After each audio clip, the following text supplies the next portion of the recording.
Hey, what up? It's Brad with Home Love Construction, and today we're doing drywall.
Kicking it here at the house we're remodeling that's like 100 years old, and today we're doing basically nothing but drywall. So we've got a lot of the board installed. I'm sure AJ will show you a bunch of the walls being hung, and then today we're going to go through how you install tape and then apply your first coat of mud and get the finishing of the walls started, and then later on we'll show you how to texture. So let's jump inside.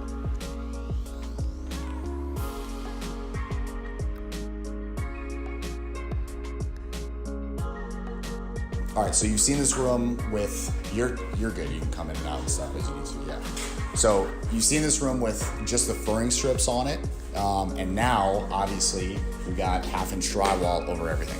So the reason, for those of you who are paying close attention to what we did in here, obviously furring strips every 24 inches, and then we also installed, you can see up and under here, pressure-treated blocking around all of the windows so that we had something to screw our drywall into. And then we also installed blocking down at the floor. It allows us to screw the bottom of the drywall, and then we'll put our nails for our baseboard in that. So we've got, as you can see, we basically just chalked off or, penciled or whatever, all of our lines to mark where our furring strips were, and screwed in, I believe it's every 18 inches is standard. So we got the drywall hung in here, and now the next step is to install tape along the seams. So let me grab a thing of tape and I'll show you what that actually is.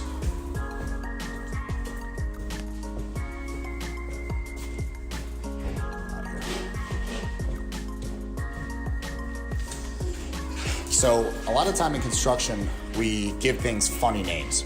So for example, this is paper joint tape. I don't know, can you see that? Is that zoomed? For you to edit. So this is called paper joint tape. Now, it's not really tape, it's more just thick paper. So what Gary, who's doing drywall in the other room right now, is gonna do with this is at all of the seams, he's gonna apply a little bit of regular joint compound, which is, some people call it drywall mud, joint compound, whatever you wanna call it. And he'll basically wet the seam with drywall mud first, apply the tape, and smooth it out with a drywall knife as he goes. And he'll, press into the corners, stuff like that. And then he'll actually apply his first coat of mud with, I believe it's a 4-inch knife to start, over the, any seam. So that's, the one horizontal seam. And then in the corners, what he'll do is he'll actually crease this in half, tuck it into the corner, and then, mud it just like he would a horizontal seam. You'll notice I think a lot of people would probably assume, and I think a lot of people, because I assume this, a lot of people might assume that you would hang drywall vertically. Drywall's in 8-foot sheets. In Florida, you have 8-foot ceilings. It would kind of make sense to just do, a sheet, a sheet, a sheet, a sheet. But the reason we do it horizontal is because of the actual finishing. So the thing about drywall that, when I give customers bids for drywall, sometimes they're blown away by how expensive it is because it's, it's cheap, the materials are cheap, and it seems pretty simple. It's really not. To get a good, level 4 or level 5 drywall finish, you need an experienced person to finish it. And all of the work goes into taping and mudding it. Obviously hanging it and getting it flat is important, but really the finisher is what makes the magic happen. So for the finisher, instead of having to do, think about this. If we hang it vertically, then he has to go from top to bottom every sheet and finish all of those. Right now, all he has to do top to bottom is the corners, which you would have to do anyways. And now instead of going vertically along those seams every 4 feet, because drywall sheets are typically 4x8, now he can just go nice and easy horizontally around the whole entire room. And that's just one horizontal joint, which you can do from ground level. It's right nice. It's right here at chest level, so it's easy to to reach and everything. And so that saves a lot of time on the finishing, and it just makes getting the end product faster and easier, which we always like. It makes it cheaper for the customer. So that's the kind of taping and first coat of mud. Then from there, you have to hit all of your screw holes. So basically, you just take a small 4-inch knife, just apply it, and then take it off. Done. The mud is gonna shrink a little bit, so it'll be you'll have little divots, and you'll have to do a second coat, and then potentially even a third coat to be sure that the screw holes are all completely filled and flush with the surface of the drywall. On the joints, what you do is you apply mud, tape, your first coat, and then you'll apply a second coat with, I believe it's an 8-inch knife, and then you go up to your third coat, which should be in theory your finish coat with a 12-inch knife. It's a nice wide knife, so that the actual, if there's any bump, it's spread out over 12 inches, so it's basically invisible to the naked eye. Drywall is actually not everybody knows this, but drywall is actually beveled at the seams. So a finished edge of drywall, which you can see right here, this is a finished edge butted to a finished edge. It actually bevels in to accommodate for the width of 3 coats of mud and tape. So in theory, you should be able to, when installed correctly and mudded and taped and finished correctly, you should be able to put a level on this wall, and the level should touch the wall all the way down. It should be flat, and you should be able to do the same thing horizontally. In theory, in Florida, walls get a lot out of whack. If you do that to your house and it doesn't do it, don't worry about it. It's fine. It's not a big deal. Your drywall people just suck. Just kidding. So that's basically a 3-coat mud. After that, we shoot texture. So you can do texture one of 2 ways. You can either get a toe behind machine that has a big hose, and you just come in and spray everything. We do typically orange peel on the walls and then knock down on the ceiling. So knock down, you just spray it on the ceiling, and then you go with a big plastic knife and you knock it all down to get a flat, but kind of like speckled finish.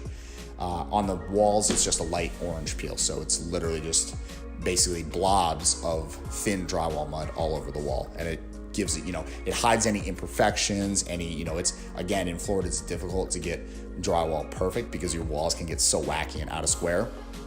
So that orange peel on the walls helps to conceal any inconsistencies in the wall. That's basically it.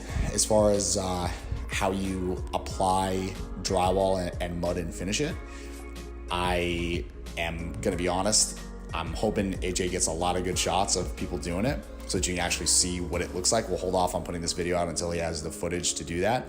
But this is it's not a super concise how-to, but I think that's a pretty thorough how-to where if you're doing drywall yourself, I think that you could actually potentially do drywall out of what we have in this video.